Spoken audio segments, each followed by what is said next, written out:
Hello students, ગુડન ટાગ, ઇશ હાઇઝે લીઝા. આપણે શીખી રહ્યા છે પ્રોફેશન્સ. પ્રોફેશનને જર્મનમાં કહીશું બેરુફ. તો આજે એની વોકેબ્લરી જોઈએ. સ્ટાર્ટ કરીએ ડૉક્ટરથી. તો ડૉક્ટરને આપણે મેલ ડૉક્ટરને જર્મનમાં કહીએ ડેર આર્સ્ટ અને ફિમેલ ડૉક્ટરને કહીએ ડી આર્સ્ટિન.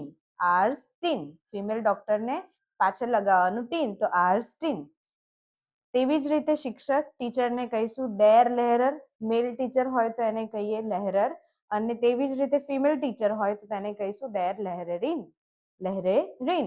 ઓકે.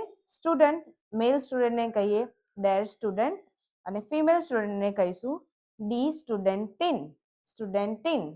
ઓકે. આગળ જોઈએ એન્જિનિયર.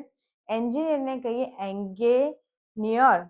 એન્ગેનિયર અને ડી એન્ગેનિયરિન. ફિમેલને શું કહીએ? ડી એન્ગેનિયરિન. પછી લઈએ કુક. કુકને કહીએ ડેર કોક. ડેર કોક અને ફિમેલને કહીશું ડી કોખિન. ડી કોખિન એટલે ફિમેલ કુક. પછી લઈએ નર્સ. તો નર્સને કહીએ ડી ક્રાંકેનસ્વેસ્ટર. ડી ક્રાંકેનસ્વેસ્ટર અને મેલ નર્સને કહીએ ક્રાંકેન ડેર ક્રાંકેન ફ્લેગર. ડેર ક્રાંકેન ફ્લેગર એટલે મેલ નર્સ.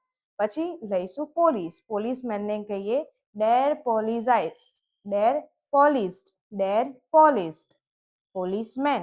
અને તેવી જ રીતે ટીન લગાવીએ તો પોલીસ વુમન, તો ડી પોલીસટીન. ઓકે. શબ્દ છૂટા છૂટા પાડીને વાંચીશું તો એ ઇઝી પડશે. તો તેવી જ રીતે જર્મનમાં આનાથી વધારે વોકેબ છે અને દરેક વિડીયોમાં આપણે થોડાક વોકેબ્લરી લઈશું. જર્મન શીખવા માટે આ નંબર પર કોન્ટેક્ટ કરો. ડંકશ્યુન.